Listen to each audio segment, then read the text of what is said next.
Let's get to it.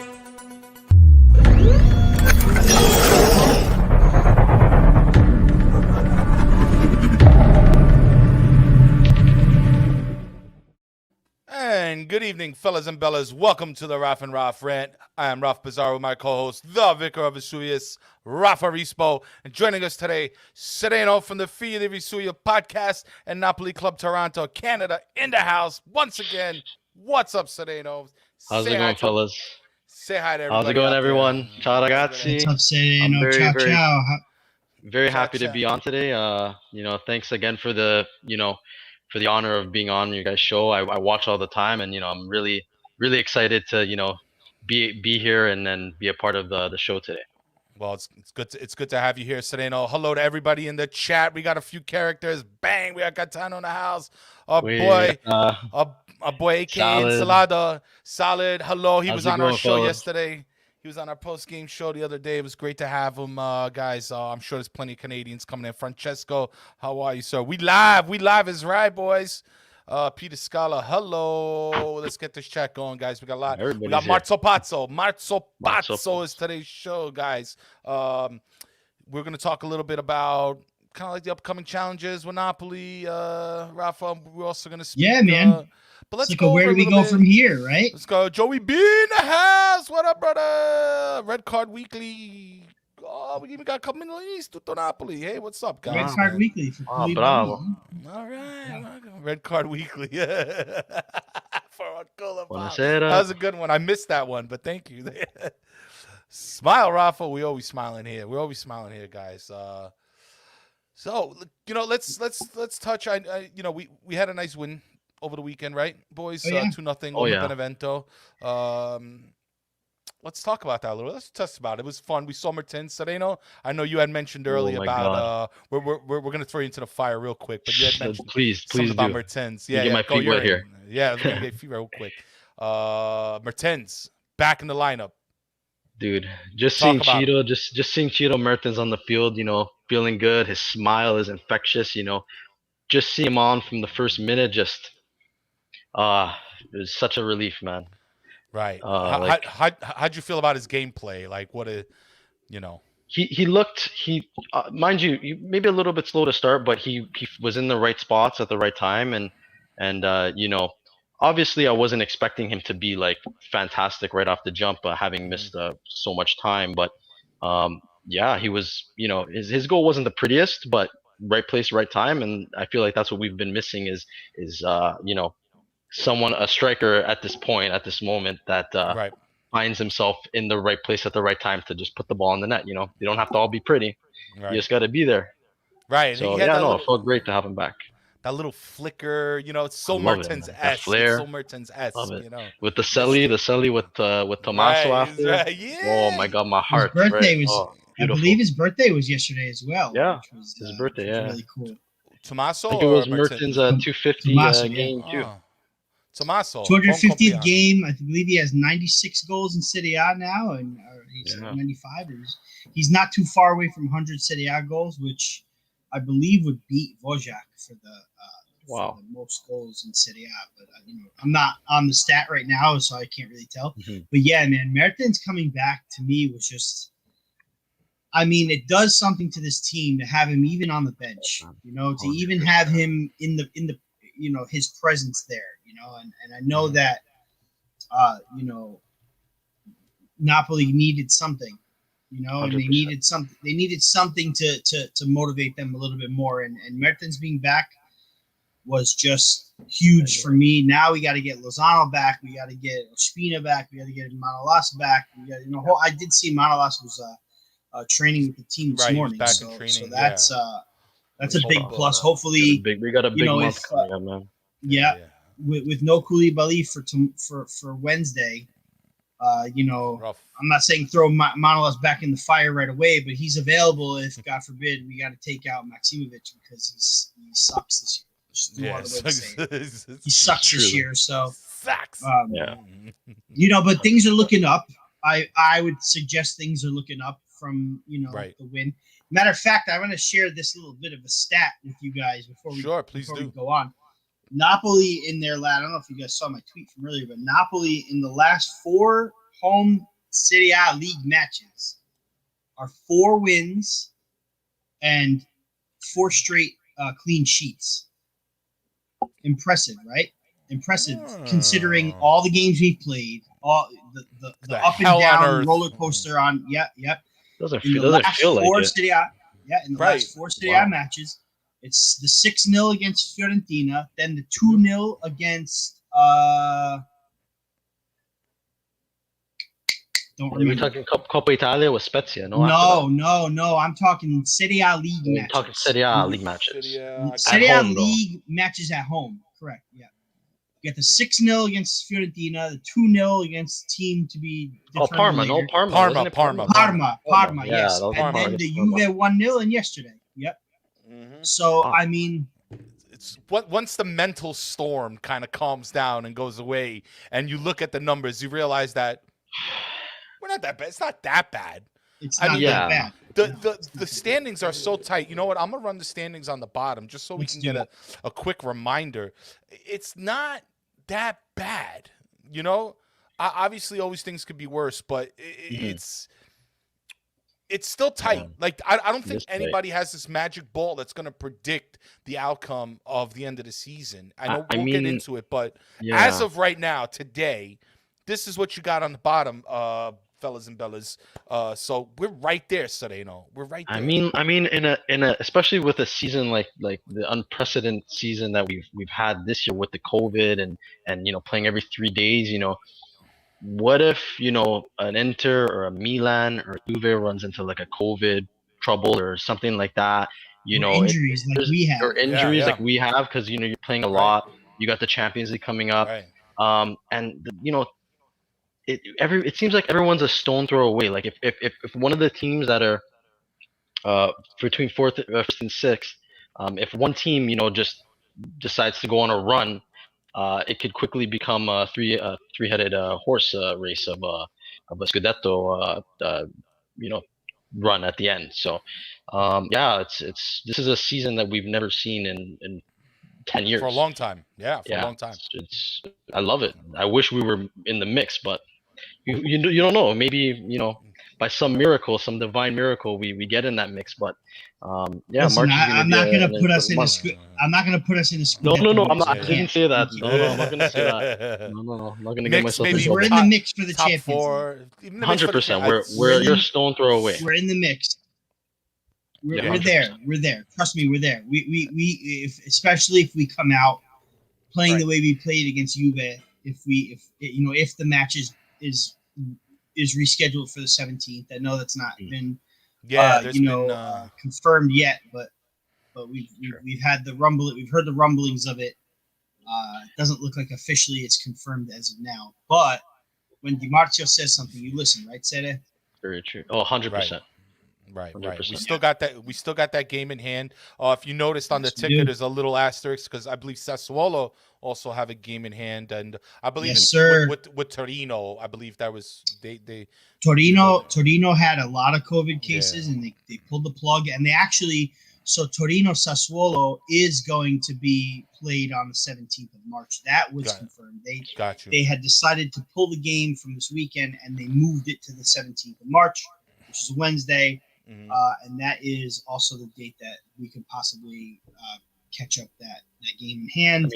But there's also a big risk of Torino, Lazio Torino being banned as well this weekend, or being banned, being stopped. So Torino's got a little bit of an outbreak there, and everybody's going to be safe and gotta do it.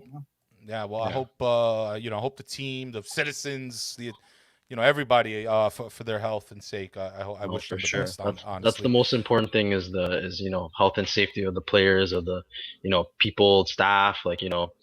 The sport is secondary, so hopefully they get that all sorted out. Right, it's not just the players. It's a lot of people that families, are involved, Got to get everybody We got to get everybody vaccinated.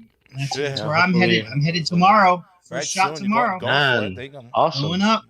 Yeah. It's not my turn yet, man. Soon, hopefully soon. Well, I'm a restaurant worker, so technically I was considered to get since I worked in hospitality, but you go on the line. I don't think I can. It'll probably be till after June. So I think it's. I think it's. You guys are in a much better situation in terms of vaccines and as opposed to how Canada is right now. So Canada is having a little bit of supply issue. So I am in healthcare and I still haven't been called up. So really, we're lagging behind, but hopefully we catch up soon. Got to get moving. For everybody's sake, yeah. Good luck to everybody, and much health for everybody. But let's take a look at the schedule coming up. All right, I got it here.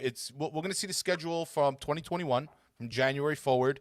I have all the scores listed there and the upcoming matches. So let's hang out for that, guys. We'll take a look so we can break that down. Everybody in the chat, hello. Thank you for stopping by. A few usual suspects here. Thank you for coming back. But here it is. You'll see your scores accordingly for January. You know, it was funny. I was Rafa, but before we got in, I was in the studio with Sereno, and we were taking a look at this, and it was like I ran out of room in January and February. January, when you put it like that, looks absolutely look at it. Nuts. That's like look a hockey at January schedule. and look at March. I mean. That's what I'm saying. When you stop, when the storm passes and the blood pressure lowers, and you start looking at all the numbers, and you start looking everything we did, I mean, look at January. It's tough, yeah. But that's also 3 competitions in January and February too, right? We made it out of January, 6 wins and 3 losses, which, I mean, crazy. You know, in all competitions, you know, it's. When you got 2 losses in Serie A, it's no good. Exactly. I mean, but all things considering, we didn't even do that bad in January. You know, it was that's what I'm saying. You take a look at January, and one of the losses was the Supercoppa, right? You know, and the other 2 were Serie A losses, right? Yeah, but I mean, it's who we lost to. I think that doesn't sit well with a lot of fans is that Spezia game, the game against Verona. It's not like, you know. And then if you go back into December, we lost those games against that back-to-back against Lazio and Inter. So, you know, that kind of bleeds into January too. So that didn't help the morale in terms of the team and the fans. No, right. But yeah, those Verona and Spezia, those 2 games are killers, man. We had mentioned, I remember mentioning that, you know, it wasn't just a loss. It was also when we lost, and then what had happened to us in the standings with Spezia and things like that. What up, Sofla? What's going on? Welcome back, sir. Yeah. I'm being a little conservative. I don't want to block Sereno's face, but you know, I always say. But it was the way they lost, and I think that that emotional value to feeling like, oh man, look, we dropped, and now Milan went up in first place. Yeah. It was a very high emotional value to some of those games, and I think that's where the fans like lost it. You know, it's just like we lost control. But then again, the storm calms down. We look at it, we're like, oh wow, we're still in this. You know, like okay, maybe the Scudetto. You know, I wouldn't put your money on winning the Scudetto, but listen, guys, it's still a competition. This is still a race. Nobody has pulled away, guys.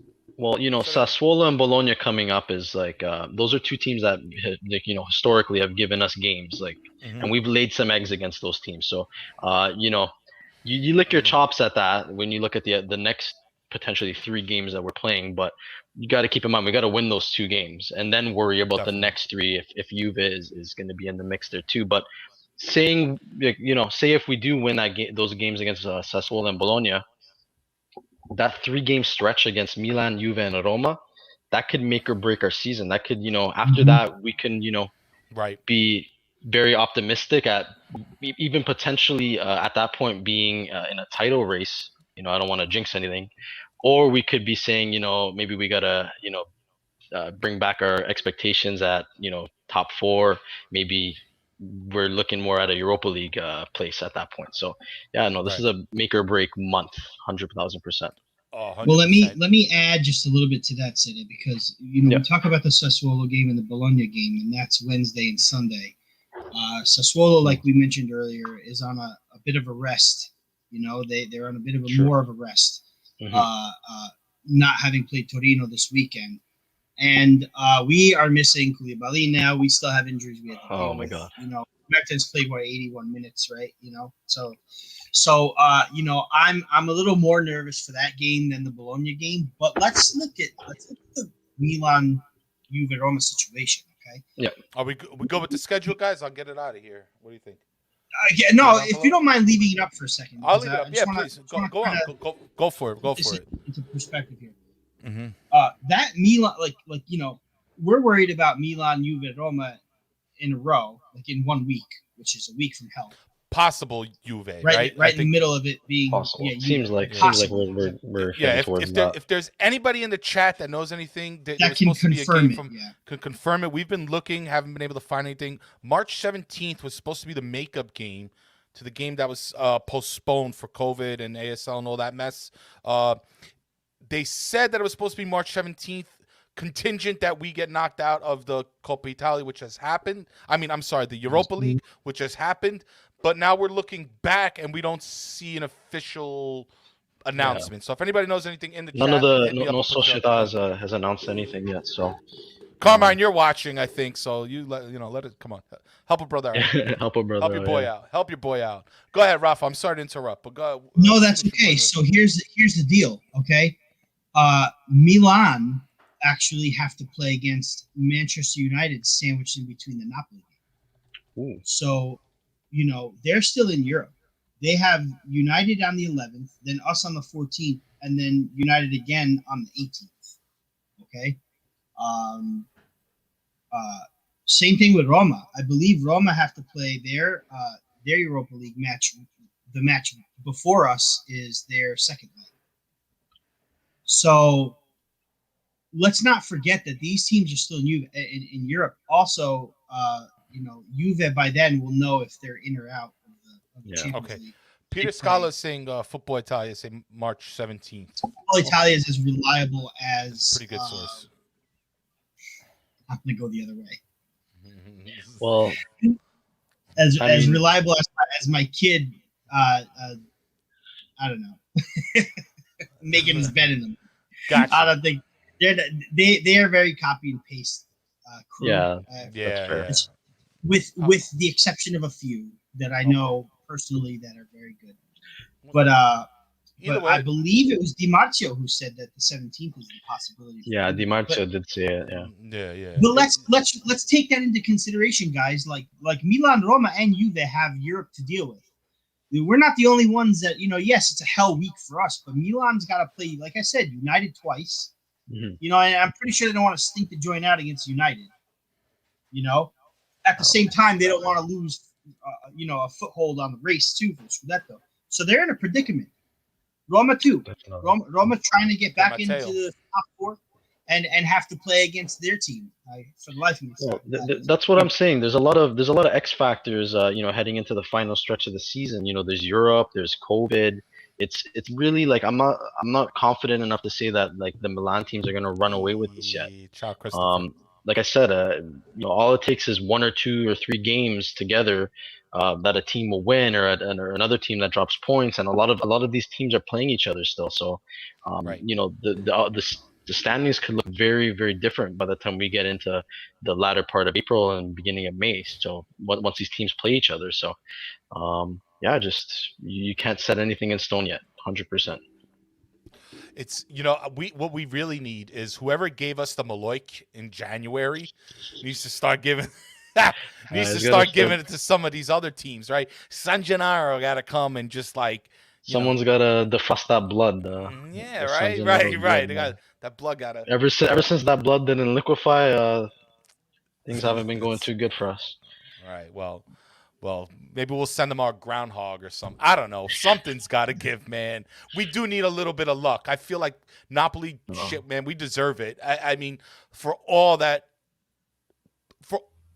we have been through in January and February at this point now, emotionally, with the team, with the injuries, the coach, the administration, it was really tough, man. It was really tough on the fan. It feels like not much could have went worse when you think about it. And looking at that graphic that's up right now, all things considered, that literally the sky had fell during that period. we doesn't even look that bad when you have it on a graphic like that. Like it could have been a lot worse. And I feel like for a lot of teams, if they were put in our same situation, it would have been a lot worse for them. So, let's count our blessings, and hopefully, coming into March, we get our squad healthy, and we can put a run of a few games together that we win, and maybe we start feeling better about ourselves come April. So, Right. yeah, I'm feeling optimistic. It's Monday. Napoli won on Sunday, so right. Mertens is back. Mertens is back. We're feeling good about ourselves today. And it's Marzo Pazzo, and since we're all a little pazzo anyway, maybe this is our month to kind of like come back and give it back. Fun fact for everybody. I just wanted to throw it out there because Rafa Rispo inspires me, so I try to get more facts up here. Sassuolo and Bologna. Our record against Sassuolo and Bologna, both teams, is 9-2-5. The record is the same for both teams over the last 16 games. I went back 16 games. We have 9 wins, 2 draws, and 5 losses against both teams. We lost November 1st against Sassuolo 2-0 this season. And Bologna, we had won on November 8th. So 1 week later, we beat Bologna 1-0. So the odds are there. The odds are there. I know. I mean, these two. I do agree with Sereno that those are 7 eggs that we laid against both of those teams. Let me cut this off real quick, guys, so I can get our. There we go. I want to see. They're not easy. No, it's not an easy. It's not going to be easy. It's not going to be easy this time around either, because Bologna are going. Bologna are they just beat Lazio 2-0. Yeah, they're humming right now. They're humming. That's their first win. Yeah, that's their first win against a big club. Well, top 6, 7 club, right? This season. And Sassuolo, Sassuolo already beat us, so they have nothing to lose when they go into this one. And they have most of their players are playing. And is Caputo healthy for Sassuolo? Do you know that? I don't know. I haven't seen him in a while though. Have you? Yeah, he's went a little quiet, but the beginning of the season he was a beast, man. He was doing amazing. Yeah. But like I said, there are things to look forward to in the games coming up, because if we get, like you said, if we can get 2 wins against Sassuolo and Bologna, we're looking pretty good going into Milan, because Milan, they're proving to be a beatable squad, right? 100%. Right now they're looking. Juve, if it is Juve in the middle, obviously Juve can be beat. We did it already before, and they're not. They're dropping points also. Yeah. And Roma can't beat any of the big teams. Roma absolutely have 0 wins against any big teams, any of the top teams. True. So, I feel Roma was hard done by this weekend, but they haven't been able to get it done. I think so too. But at the end of the day, they couldn't get it done. So, exactly. Roma dropped 5 points in their last 2 league matches, and all of a sudden we're right there with the game in hand. Let's not forget we had a game in hand. That 43 could be a 46 huge. Right now. Humongous. I wish. We just have to perform. That's it. We have to perform. Yeah, hopefully by the Bologna game, I believe Chucky should be back by the Bologna game. They did say first week of March, and I really haven't heard anything since. You feel that that we gotta really win those 2 games to be able to be feeling good about ourselves. If we win those 2 games and the team's feeling good about themselves, I'm confident that we can take at least 6 out of 9 or 7 out of 9 against those 3 teams. Or, 6 out of 9 would be amazing. If we can get 2 wins, if Juve is sandwiched in the middle, like out of 3, that would be fantastic. But the team's got to be feeling good about themselves. And the last few games that we've seen play, the second half of the Europa League tie against Granada and the 90 minutes against Benevento, we've been playing really fluid and really confident, and with some players coming back. So I'm feeling very optimistic about the stretch of games in March. So, but it starts with beating those first 2 teams, the Sassuolo and Bologna, and maybe we can get it done against the 3-headed monster that's coming up after that. So fingers crossed. Maybe if they were to take, as we get our players kind of slowly but surely coming back, and we take this March to kind of find our new form, and then we kill it, in April, that'd be a good thing for Napoli, man. I like the fact that whatever, win or lose, it's kind of something. I like being on edge a little bit. I think it's fun. I for think sure. it's good because really all the teams, nobody can really say anything like, oh, this is for sure, this is for sure. It's not, and I think that's great. Especially this year. Because especially this year. Last year, year before, it was like January hit. All right, Juve wins, whatever. Yeah, it's not fun when it's like that. It sucks like that. We like got for a real any team. campionato today. This year. This is good. Italy needs this. I mean, Serie A needs this. They need this league to be more competitive. Win, lose, or draw for Napoli. It's got to be competitive because if Napoli does want to win a Scudetto, everybody needs to be competitive. You can't just have one good team because you saw what happens. Yeah, it's tough, man. The Gulam effect? I don't know what that is. Listen, Gulam is, I mean, if you've seen him play yesterday, he just needs a little more pace. Good, man. And I think he's back to the normal Gulam. I mean, we've missed him, and we've missed a player like him for a while. Yeah. Able to cross the ball in, the pieces. The pieces, yes. He almost scored, man. He almost scored that goal in the Europa League to make it 3-1. Yeah, he was there, man. Question: Do we know about Deme here? I'm sorry to cut you off. I think he's healthy, but I don't know if he's going to start. If he's healthy enough to start. But yeah, he was on the bench the last game, right? I'm not mistaken. He was off the bench, yeah. Okay, yeah, he was on the bench, right? Okay. I think he gets a start, man. I think he gets a start. Put him in for Bakayoko. Put him. Deme Fabian. That'd be lovely. If he's healthy, put him in. If he's healthy, put him in without a doubt. I've liked Fabian lately. The last few games that he played, even the last game against Granada, he's looking like a footballer again, like which is good to see because for a while I was scared, like Who Deme? I'm sorry, I missed that. No, Fabian. Looking like a player again.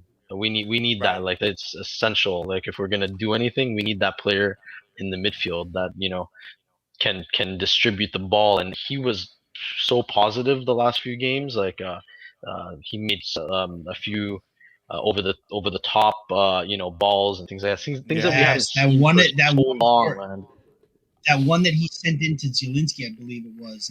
Pretty beautiful. The first half. You need that, man. He has a pretty cross. He does. He had a very ball. He almost won. Sorry, Raff. No. Go ahead. No, he almost won my beast of the match. By the way, super secret. I remember Raff. I was like, yo, I kind of want to pick Ruiz, man.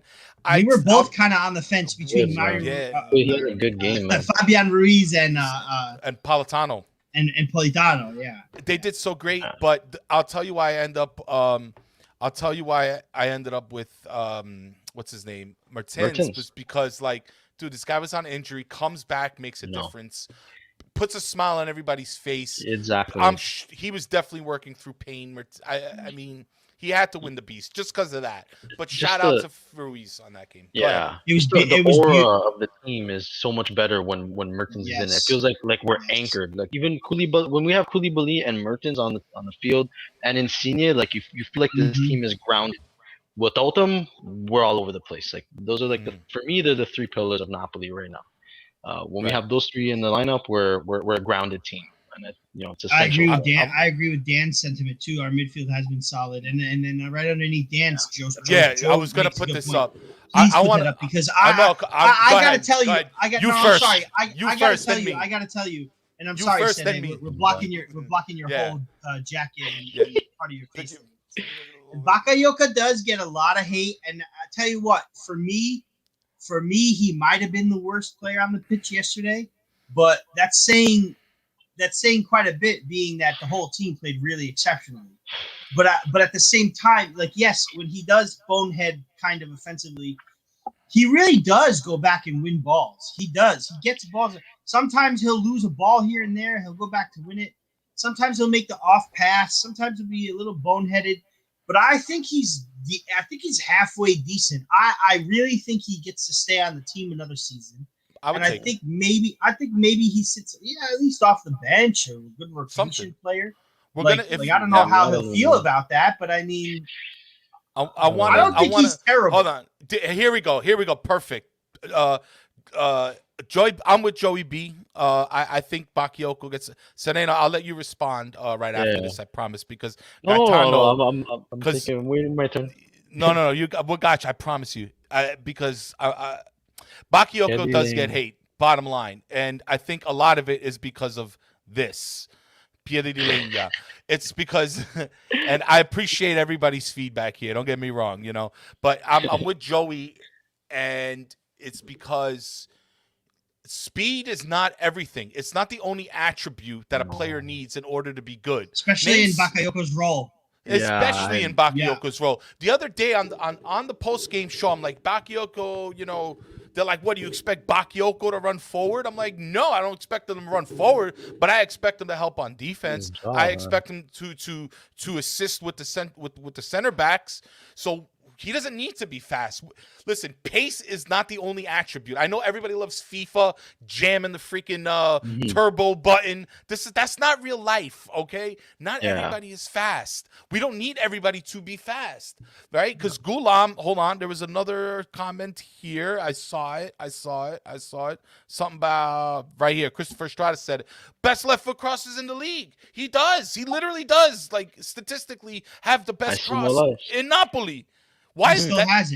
He still has it. He's great. I love it when a guy crosses, and he adds a little bit more balance to the team when that happens. I think, Napoli, one can complain a lot about balance, but we don't need all pace. Pace is not the only attribute that players need to make them.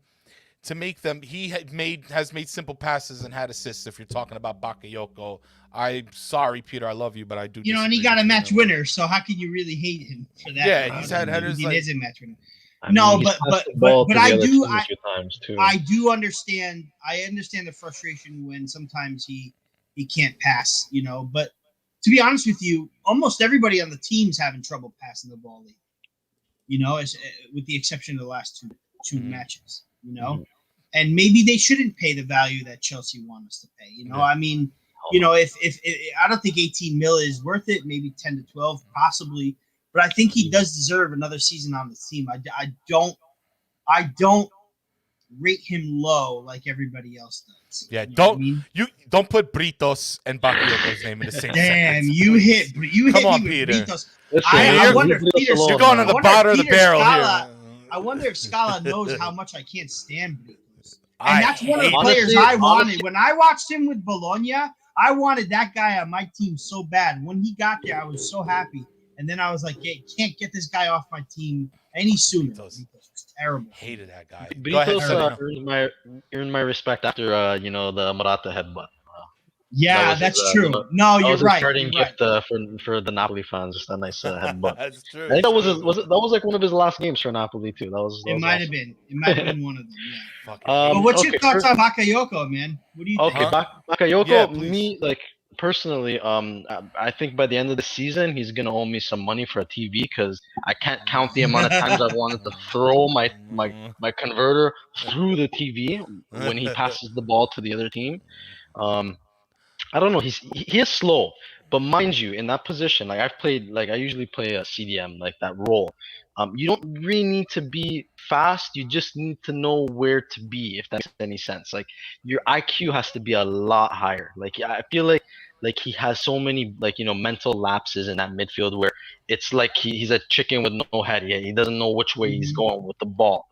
Mind you, last game, wasn't as bad. Obviously, I didn't notice him, and that's a good thing. When you don't notice someone, that means that they're not doing anything that's too bad. But yeah, maybe I'll keep him as someone off the bench, as an alternative. But I don't know. If he leaves, I'll just put it like this: if he leaves, I wouldn't be upset if he left. I'll be. Well, I mean, especially if. The rumor of Zaccagni coming in might crowd our midfield. I mean, I know that's not really the role he plays, but we're looking at more midfielders coming in possibly. There's a very big chance that he comes in. But it definitely would pick Bakayoko over Lobotka. I think if you had to choose, no problem. If I had to choose Bakayoko or Lobotka to play where Dem is supposed to play. But I mean, Deme Bakayoko played that 6-0 against Fiorentina, and everyone went nuts. Look, bang! You know what I mean? Yeah. Peter Scala, we read your mind. See, yeah. But that's what I'm saying. That's a good question. What's that? Who would win a race between those two? I think Bakayoko wins the race. Lobotka. I think so. Awful. Oh my God! Did you guys see the? This is why. The clip? Sorry. What happened? The clip against Granada in the first leg, where Lobotka, aka Gigi D'Alessio, got burnt by the referee on the counter attack. Yes. Yo, he looks just like Gigi D'Alessio. Oh my God! And he did. Maybe he's a better singer than he is a footballer. Unreal. No, but he got burnt trying to get back into the play. The ref just blazed past him, Mr. Clean. Boom. Past him. He looked like he was just going out for a morning jog. That's what he was like. Unreal. Oh, that was funny, man. That clip cracks me up every time I see it. It just makes me laugh. 20 million euros. Or how much was his transfer value? It was like somewhere in the 20s, no? Who's this? Lobotka? It was high, 20 something. Okay, yeah, we overpaid, man. Giuntoli, I would fire him just for that transfer. A waste of money. I think Giuntoli leaves, dude. I'm in a wheelchair. I think Giuntoli goes. Oh my God. God willing, I think Giuntoli's gonna go to Fiorentina. God willing. Sorry, supposedly, if Sari's there, he'll follow Sari. Apparently, I don't get where the fascination is. Sadi. Don't say that name. We don't speak Sadi on this show. Yeah, we might end up with 2 episodes in one. Not yet, at least. Not yet. I'm not gonna. Oh yeah, Peter Scala asked, guys. Maybe you know about this. If anybody wants to take it over here, the Orsato. I did see that. I did see it, and it pisses me off. It pisses me off. Rolls my blood. Who wants to go? Me off. Rafa, you want to go first, or? I mean, what else to say? What else is there to say? It's 2 years ago, 3 years ago. It's over. But I'm so furious about that. Because, it's funny because I can guarantee that call goes the right way. Juve don't beat Inter, and we're still 1 point. We still have work to do. Don't get me wrong. We still got work to do. We have to do our part. But at least that loss to Fiorentina would have been a little less of a blow. No, for sure. Maybe they don't lose to Fiorentina. Maybe they don't lose to Fiorentina. Maybe they're amped up and ready to go. Yeah. And Koulibaly doesn't get a red card in the 8th minute. God. I can't deal with scabs right now. I can't. Shout out to all the questions in the chat, guys. Please, if you have one more, if you have some more, send it out. Especially talking about March, what you think about this upcoming challenges. We're not going to we could address some things about the market, but all of that will be rumors and speculations. I don't think there's any. I saw a few people asking. I don't think there's really any solid news that we can deliver about the market. No, we don't really know anything. It's the only thing we. You can go ahead. No. You go, City. Go. So the market is honestly at this point. I feel like ADL, or obviously not knowing if he's going to have the same sporting director. I don't think they're going to really be targeting anybody at this point. And especially, I think our market is going to be heavily dependent on whether we finish top 4. I think, where we finish in the standings is going to kind of determine whether we're having a fire sale at the end of the year or we're potentially attracting some players and trying to build something. You know what I'm saying? Right. So I don't think we can really, say anything solid about any targets that Napoli's, going to be targeting at this point, because it's just not realistic. We don't know what kind of finances we're going to be coming into until we have a better idea of where we're finishing. Do we make Champions League? Right? Do we make Europa League? Do we make the Europa Conference League? Do we not make Europe? There's a lot of X factors there. Right. All these things will influence. There is a couple. Let's pick out little Mike. How would you line up against Sassuolo, guys? I'm shaking my head at Gaetano first. But the one right above that. We'll get back to that, but the one right above that. Okay, I see. Let's answer Gaetano. Little Mike. Let's answer Little Mike, and then Let's answer Little Mike. Guys, lining up against Sassuolo. Dude, I wouldn't mind if we lined up the same way we lined up against Benevento. Yeah. I did like that. I did like the way we lined up against Granada too. But right now we just don't have that luxury. We don't have a healthy Manolas, and we have to rely on those other two. But a 4-2-3-1 for me is the way to go. Okay. It's the way to go. We're looking at. Listen. I'd give Gulam another start. I don't know if he will. Maybe Mario restarts this weekend or this Wednesday. And then obviously Di Lorenzo's going to play. Okay. And then, I go Deme. I just to throw Deme in. I think that's the what's the word? The ace in the hole, right? I feel like, I mean, does Deme play or not? I think that makes a big difference. I think we don't have much of a choice up front, really, between Politano. No, up front there's no choice. We got to go Politano, Insigne, Mertens. But I mean, if you can put Deme into that lineup, he can help the midfield a lot. I mean, the defense a lot. He could help, hopefully he could help Maksimovic, where he lacks, and Ramani, if he can stay back a little bit, right? Well, that makes sense. Fair enough. Did you want to address this one, Rafa? I told you. I really do, but I really do. Oh, go ahead. We got a few other questions, but I understand. I get it. We were robbed, and I Can knew you elaborate? So a few weeks ago, we were having this argument on the Instagram story that we were robbed. We were robbed that season. Blah blah blah blah. Oh, yes, I knew he was, and I knew he was going to go to the Inter Juve game. Yes, but notwithstanding what happened in that match, you got to go against Fiorentina and beat them. You can't drop 3 goals on. You can't have Fiorentina drop 3 goals on you when you're chasing for a title. Okay, so Napoli win that match, and they're still 1 point behind with 4 games left. So I don't really want to hear it. Sarri had the team so defeated by Inter Juve that you couldn't beat Fiorentina the next day. Give me a break, man. The Koulibaly mess, it just was in their heads. We knew their quality. They could have easily beaten Fiorentina that season, and they didn't, and that was it. Season over. So, yes, you're right. The referees screwed us, and I don't think the referees should be speaking to the media, mind you. It's bad enough that they got their name on the back of their jersey like they're somebody.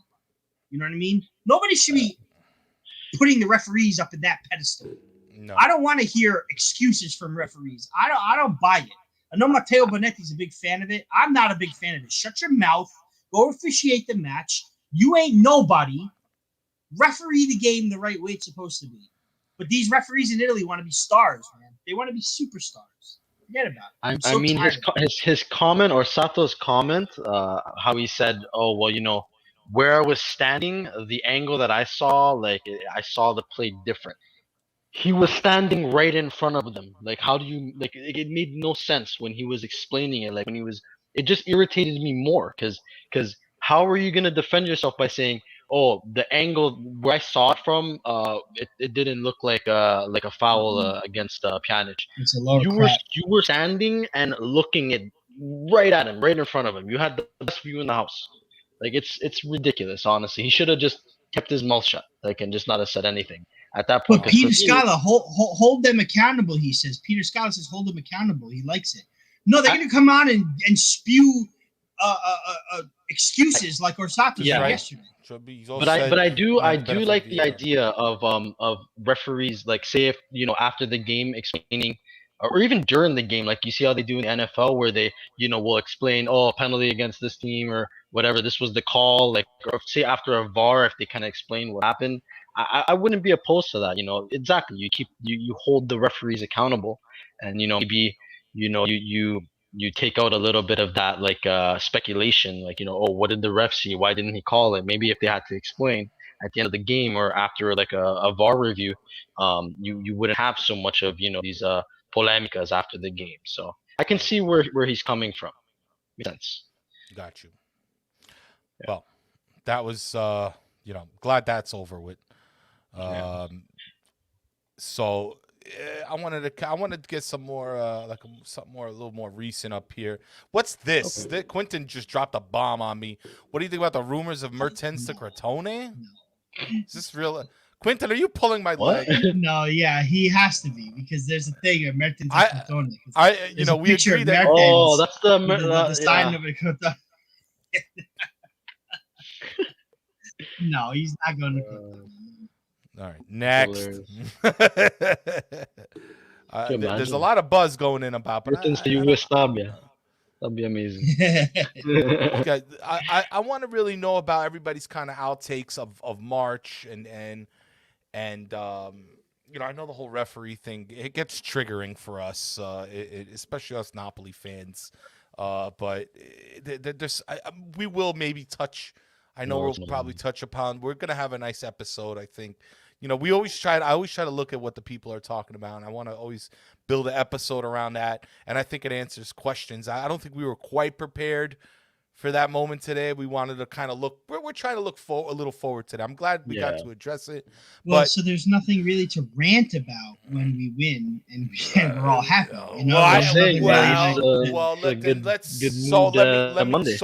So guys, so then what can you? I mean, let's talk about a possible near future of Napoli. The possible outcomes. Have we been too hard on Gattuso? How about that? Absolutely. Have we been too hard on Gattuso? Way too hard. Yes. I mean, Sereno, I want to let Sereno. In some ways, yes. In some ways, no. Like he's. I feel like his criticism, the criticism that he's faced has been deserved in some ways, and in some ways it's been a little bit undeserved. I mean, he has come into a lot of injuries, and obviously this is a season that is very unprecedented with the COVID and all, having players taken away from you for 2 weeks, with the COVID protocol. I have some sympathies for him, for sure. But also, if you look at the team and the injuries and going back even to the last game, I saw on Twitter, a lot of people were pointing out that he's a very reactionary coach, like at a lot of points in terms of even like his substitutions and things like that. Because if you look at a fitness of a team, that's something that's kind of worked on throughout the season. You rotate players some games. You can see when players are burnt out and they need rest, and maybe you sit them or you don't play them the full 90 minutes. Like even last game, like Gulam, like we're winning, right? Like we're winning. Mertens is just coming back from injury. Gulam is, obviously not 100%. I feel like you could have maybe made a substitution because you're potentially risking having them injured. Like things like that. Like your game management. The situations in which you make substitutions. He's definitely earned a lot of the criticism that he's been getting. Mind you, sometimes it's a little bit. Out there, a little overkill, but overkill. I can see the arguments on both sides. Mm. Yeah, I get where you're coming from when it comes to some of his in-game decisions, his substitutions. He could definitely have used a few more substitutions earlier yesterday. I'm not faulting him too much for the Europa League substitutions in the second leg there, but I mean, yesterday he definitely could have gone to the bench a little earlier. And I'm not talking about the kids. Let's not go there. Yeah. But I'm talking about Mario Rui could have come in at some point, giving Gulam a little bit of a break. Yeah. 2-0 came at the 60-something minute, right? Make a change. Yeah, make a change or two. There's a lot of time to do that. But I mean, I feel like with a lot of fans, it's a snowball effect where he gets the criticism for things that he deserves to be criticized for, then everything else that goes wrong is also his fault, whether it be the conditioning of the players, whether it be the lack of rotation, whether it be the he doesn't yell enough, or he's yelling too much, or he's he shaved his face with a crappy razor and he's mad. He can't see out of one eye. How could this guy be our manager? That's bullshit. That's bullshit. Give me I'm pulling. I'm play the kids. No, please don't. No, but Joey's busting my balls right now. I know he is. He's busting my balls, but that's okay. I'm no professional coach. Okay. Just to say, none of us are. None of us are, because none of us are. Say that. I say that all the time, dude. I say it all the time. I know you watch. I say that all the time. I do. I know. We're not. But in my opinion, yesterday, you're winning 2-0. You're up. Mertens is just coming back. You want him to be able to, like you said, we don't have many options coming off the bench for a striker. You want him to be able to play against Sassuolo. Yeah. Take him off after the second goal goes in. 100% agree. No reason to risk it. I agree. 100%. Like I said, he deserves the crap that he gets. He deserves when he gets called out for things like that. Yeah, I get it. Yeah.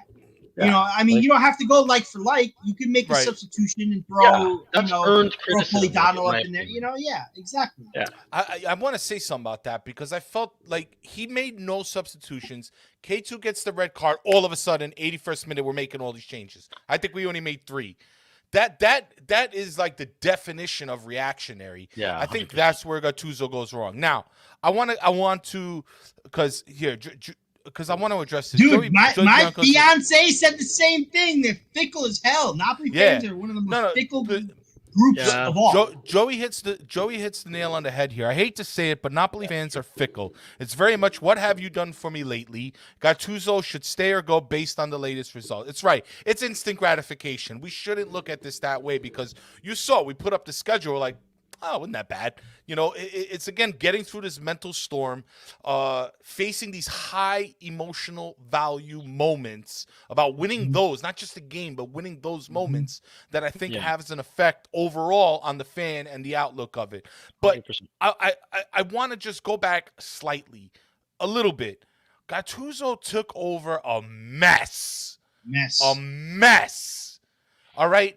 God bless that man for coming into that Napoli, okay? Not the Napoli who's doing good and everything's great. No. The Napoli in cahoots. The bravery of that man to come in and smack everybody around a little bit and to push them forward to save the rest of the season, to win the Coppa Italia. Already, we should be grateful for that. Oh, for sure. For bringing along Lozano. And what he did there, he basically turned this guy into the best player on our team. Is fine. Adding that grinta, that gazzima back into the team. Napoli need heart in order to win. It's part of it, and he gives that. However, he is still a new coach. That is you can't go around that. You can't go around that. And I commend what he has done, but I still think he needs to learn a little bit more. And I'm not knocking Gattuso. I'm just saying, hey man, you were way in above your head, but you did it anyway. You did it because you tried, and that's good.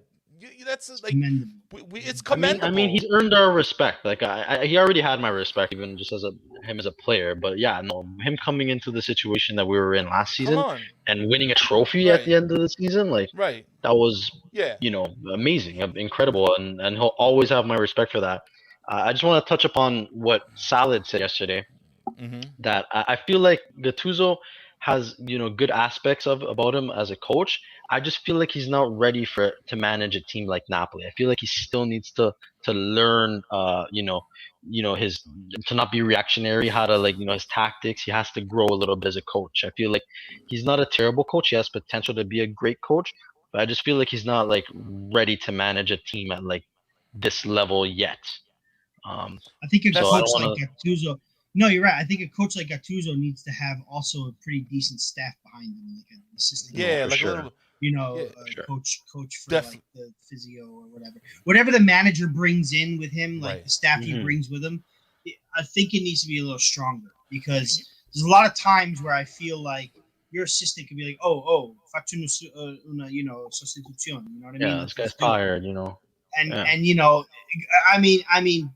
Not that he shouldn't have that in the back of his mind as well, but there's a lot of times where you have assistant coaches for that. You know what I mean? Maybe he's tired. Right. Sometimes Gattuso, I feel like, has that tunnel vision of Well, I mean, I feel like we are, we're hard on Gattuso, but I feel like we should be more on Giuntoli if we got to be hard on him. Well, I agree. Criticism a little bit more than Gattuso because he built this team and he said, wow, we've had a few putzers of signings the last couple of seasons, and I feel like Giuntoli has earned a little bit more criticism than Gattuso per se. Yeah, exactly. Giuntoli. Please. There you go. Yeah, I'm gonna put your other comment, Joey. I want to go on. I agree about the Giuntoli thing. I don't think he did a terrible job, but I don't think he gets credit for the players that like the core players we have now were Benitez. That was Rafa Benitez and Albertino Bigon. That was who our DS was. Bigon was a DS until Benitez left, and then Sadi came in when Giuntoli came in. So can I give you guys a definition that I looked up the other day? Yeah, I looked up this is gonna sound stupid, but when you look at it and it changes your perspective. But I looked up the definition of coaching because sometimes bring it back down to basics. And I looked up because who does coaching? A lot of corporations, so they have tons of writings on these things, right? And they define coaching, and I think this is great, as a collaboration between the shot callers, our president, the executives, our DS, maybe Giuntoli, and the manager, Gattuso. All three of those entities need to come together and do the right thing in order to achieve the goals of the club or the business or whatever. And if that's the case, which I believe, because these are not, I didn't make this shit up. I've read it. There's studies on this. They're writing, like multi-billion-dollar businesses run their businesses off this philosophy. Therefore, I believe in it, because if it works for them, it'll work for me, and I think it'll work for Napoli. All those three things have to come together for a successful Napoli. So to blame Gattuso for everything, and I want to, and I know everybody's been saying the Primavera. I've been a big supporter of that. So but I was also convinced by viewers, by other content creators, by Rafa, by Joe Fischetti, even Joseph Bianco up in here. You know, I listened to what you guys said. I was like, man, they got a point. But the fact that Gattuso didn't have these people available for him is a failure. Not for Gattuso, but everything that came before him. And I'm not going to stress kids, because that conversation it's done now. We understand what's going on. I mean, I think we can all meet in the middle with that one. But it's true. Napoli need to come together. All three of those elements, all three of those branches need to come together. And once they do, you know, we'll start seeing better success. I really think, you know, we ripped this guy for everything, even things that weren't under his control. But I will say he's a reactionist. Yeah, I feel bad for Adel, because Adel, you know, when Ancelotti came in, he kind of like, you know, bet the house on Ancelotti. Like Ancelotti was supposed to be that guy to take us to the next level. It was like, you know, his marquee, like, you know, he was gonna like that was gonna cap off, you know, the icing on the cherry on the cake. Like, you know, we're bringing Ancelotti, we're gonna win everything. Like, you know, he was supposed to be the coach that was gonna win something important for Napoli, right? So, I feel like ever since that went south, like ADL's just winging it. Like he doesn't really have a clear plan. So it's a tough environment for Gattuso to come into, 100,000%.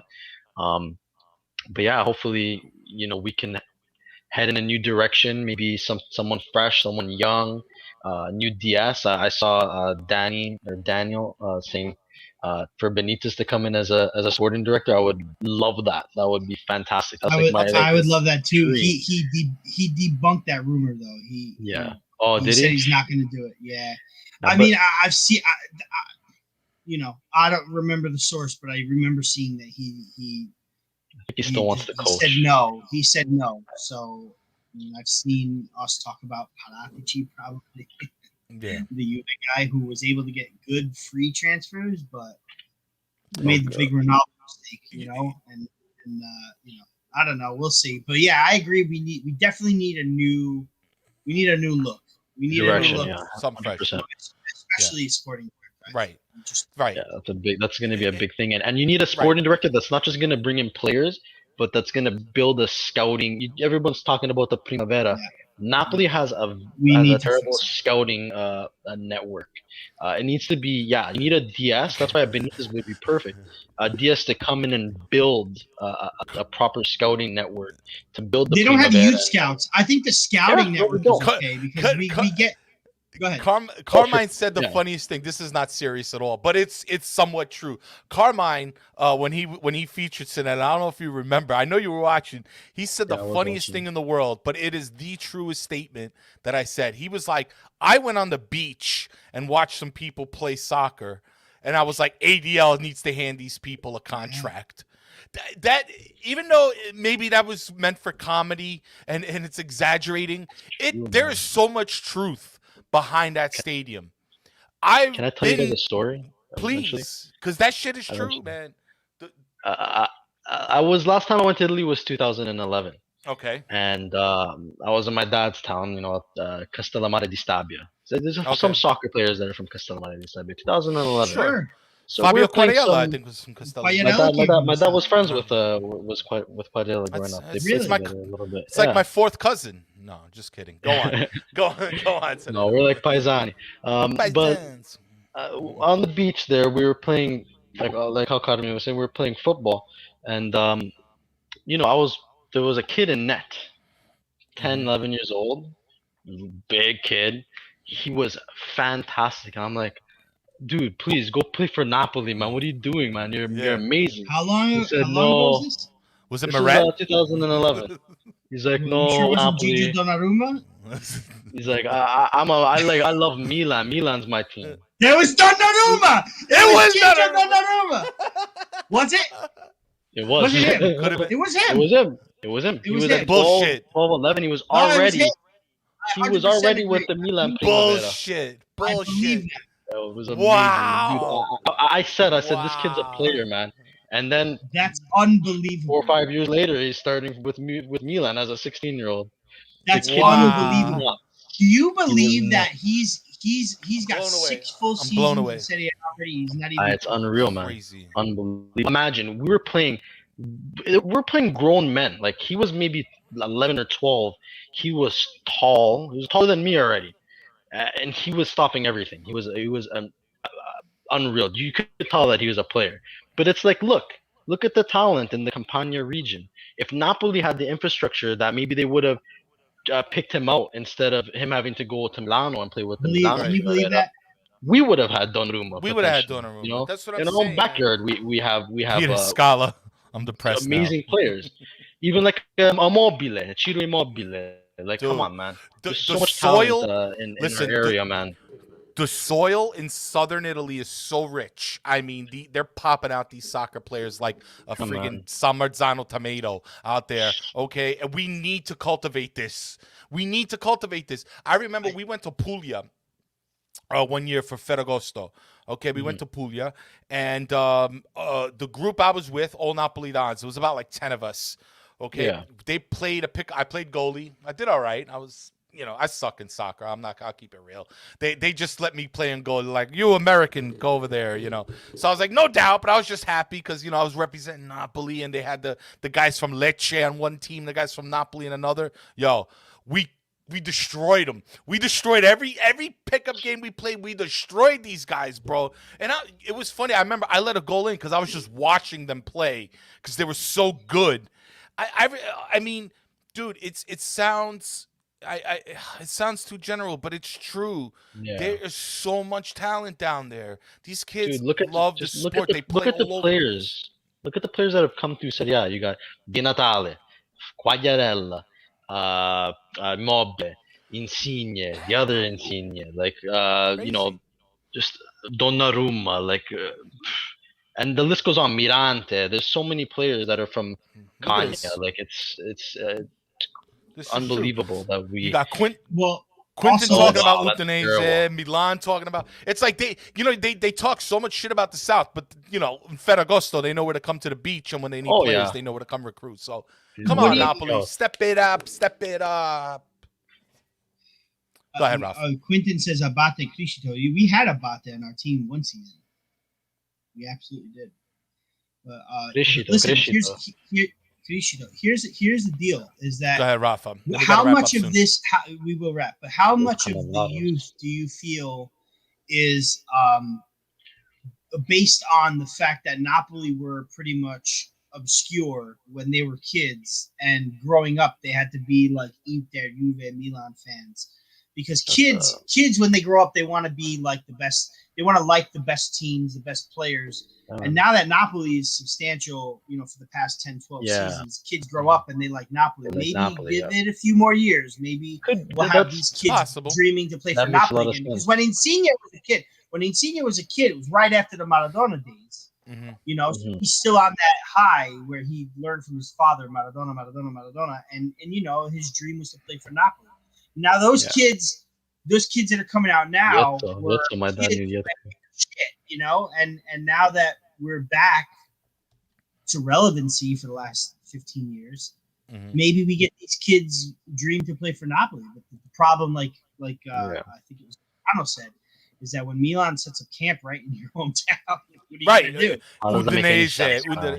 It's like, what are we doing here, guys? Dude, look at even Juve. Juve has an academy here in Toronto. And Milan they have it, but Juve have an academy in New York, so does Roma. So you know, this is the thing: is that these guys are able to find these players, man. But we're not considering this too. Is that Juve, Milan, Inter, Roma?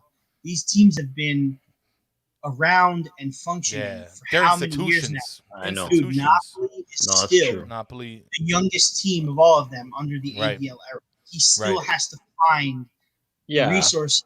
Branch out, you know what I mean? They're one tour in the U.S. In August of 2019 was their first time back in the U.S.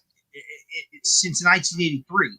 So basically, we have to get back to that spot. We're still a 16-year-old club, guys. Let's technically.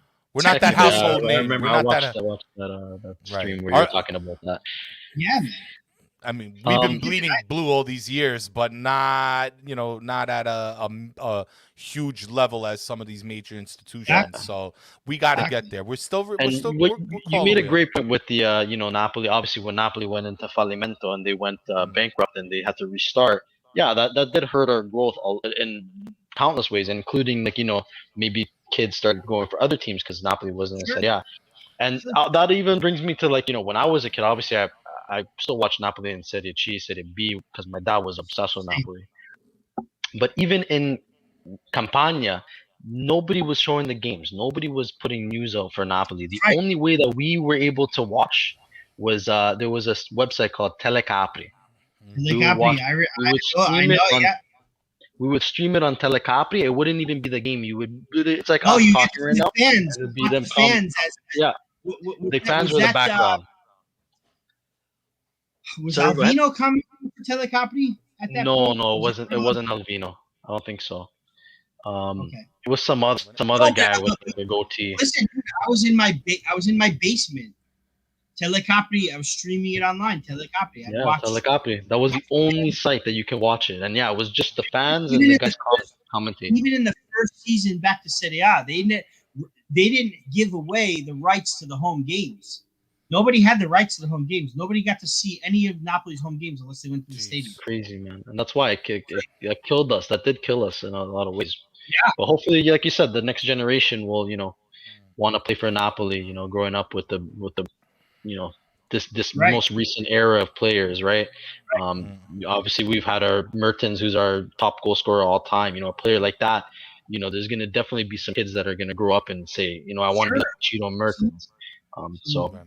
Fingers crossed. Give it some time. It'll happen. Well, guys, the future is bright. Let's hope. What happened? Squilli di tromba, Ryan. Oh, let me get him in there. Oh my god. Oh man, memories. Guys, we're at our in-car seats.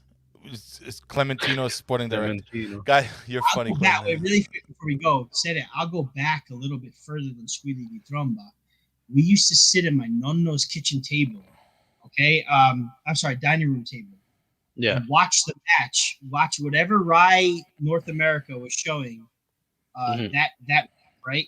And we'd have this radio. It was like a wood box radio that only had Rai radio. And every now and then, we'd like, Linea Napoli. And then they'd come out and they'd start talking about the Napoli game. And we just crowd around the radio listening to what happens.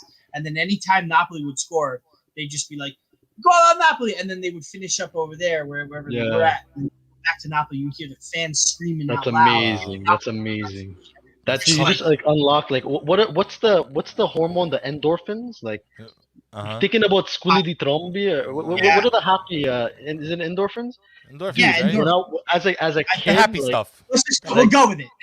as a kid, like hearing beep, I just remember my dad, Golden Napoli, Golden Napoli, Golden Napoli, and Golden Napoli, and we all freak out like, Napoli scored, like, but like that's what we were like, kids these days. I don't want to say kids these days because it makes me sound old, but kids You're these like days 10. don't know the struggle, man. The They struggle really we don't. went through. No, They it's really true. don't. They have no idea what we had to do to follow Napoli City. That's why, man. I remember, I'll never forget. I'll never forget. I was a part of this website called RangersNapoli.com. Some guy in the UK in Scotland was a Rangers fan and a Napoli fan, and he would put out news in English about Napoli. This was back in like 2000, 1999, 2000, and I'm on like web TV. Dude, it was so hard to follow Napoli. It was the hardest thing ever. And yes, I had every year I had a Serie A team to like kind of go after because we got to watch it regularly on Rai International. But I never lost I would get the paper the next day, read about Napoli. And that's amazing. It was just so difficult. But that's what makes me appreciate everything we have now more. Exactly. And a lot less. You know what I'm saying? I was talking about this earlier with Raff. How much I appreciate personally, like, when you guys, even, going back to the Sempre podcast and things like that, like, and then the Far From Vesuvius podcast, and, you guys are really kind of like the trailblazers at like opening up the doors for content and Napoli content in English. And obviously, like, if it wasn't for you guys, we wouldn't I probably wouldn't have a club, a Napoli Club Toronto, or the Figli Del Vesuvio podcast or things like that. And how the community has grown, like, compared to literally 10-15 years ago, me thinking I was the only Napoli fan, and on the face of the earth it felt like at points. Seriously, but now, like, look, with a club, mind you, that does very minimal for fan outreach, look at how much content is coming through the channels now. It's honestly, it's beautiful. Like, we have such a great community online, and I just wanted to say thanks to you guys and everyone who creates content. Thank you. Where we have a platform that our voice is heard, even not just amongst Napoli fans, amongst Calcio fans, amongst world soccer fans. It's a beautiful thing. Definitely. Like, this is the beautiful part of social media and the internet, for sure. You know what, guys? We crawled up our way to the top. It's great for this sense of community that we've built. It is true. Like, everybody is putting in their own individual effort to get here. Whether you watch the show, whether you make a show, whether you comment in these clubs. That's and we have come a long way. Napoli has come a long way. The Napoli community has come a long way. Listening to Sereno and even Carmine, when he was on here, say things like that about us. Really does make me a little emotional. You guys do. We work hard. You did. I remember being. When did you guys? You were on Sempre, right? I was on Sempre. So I'm gonna say something really quick. I know, Ralph, we got to wrap. I got to wrap. I'm sorry. Go ahead. Joe Bianco said James when I said Rangers Napoli. It wasn't James Joe Bianco. This was in 99, 2000. It wasn't James McGee. It wasn't him. James McGee wasn't a fan until he went back to Naples for his honeymoon. But James McGee and Darren Gardner were the two guys to start Sempre.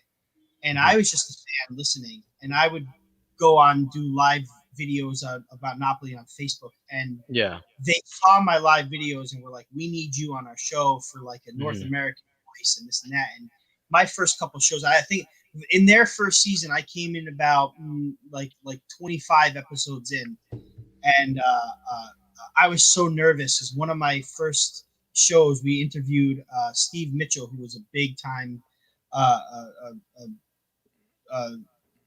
journalist out in the UK that did a lot of Serie A stuff, and I was so shaky. But we did Andres Cordero, we did a bunch of people, that were like relevant, that made a lot of like made us a bigger name. And then we brought in Ken from there, and we brought in Cuba from there too, Cubani.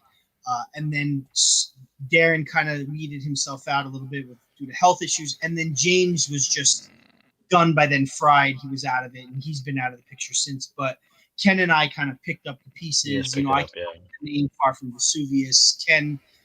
I actually originally wanted to be Lontano dal Vesuvio, but Ken said, "Well, how about Far From Vesuvius?" And we sort of worked out. But but from there we just kept going and going and going, and then we kind of got stagnant with the podcast, and that's when Ralph came in, and we decided to do this rant and made him a part of the Far From Vesuvius crew. And started from the bottom, now we're here. But you know what? When I met, because I know you saw the show. I ran into Carmine in Michigan, and he told me that us giving him the tickets from the club, that were from the club, by the way, that she didn't want us to let out right away, but they were from the club, got you guys started, and then we saw you come out. So I messaged Ken, hey Ken, Cuba, you see Figli Del Vesuvio, Napoli Club Toronto, blah blah blah. If it wasn't for you guys, it would.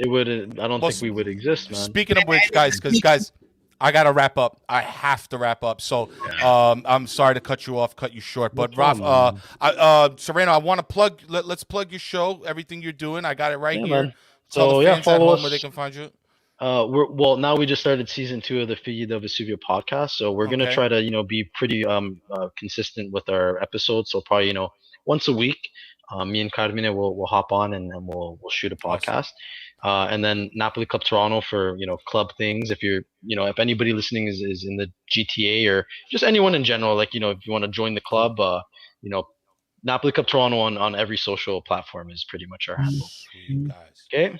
All right. Thank you, Sereno. Thanks again, boys. Appreciate it. Francesco, I was in Miami too. I met you, I believe.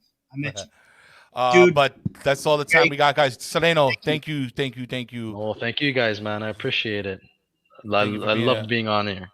It's a pleasure. Rafa, thank you for being with us always. Again, thank you, guys. Thank you for all the people in the chat today who hung out with us. Joey B, I got some Forza Napoli. Let me get a Forza Napoli in the chat, guys. Let's blast this chat right before I leave, guys. Bang. Got Joey B, got Matteo Casala. Gotta add the sempre at the end. Pizza, yeah, that's right. Peter Scala, Gaetano, Buonasera, Forza Napoli. Guys, thank you, man. Y'all make this show great. We love you. Thank you for coming by. Let me get one more. T-Dot, stand up. There you go. Where's Where you at? Where is he, guys? Where's the boy from Francesco? Thank you again so much, guys. Guys, let me get up out of here. We'll see you again probably for the next post game. Yeah, we got one Wednesday. See you. Yeah, we got one Wednesday. We'll see you then. Forza Napoli, guys. Ciao, everybody. Ciao, ragazzi.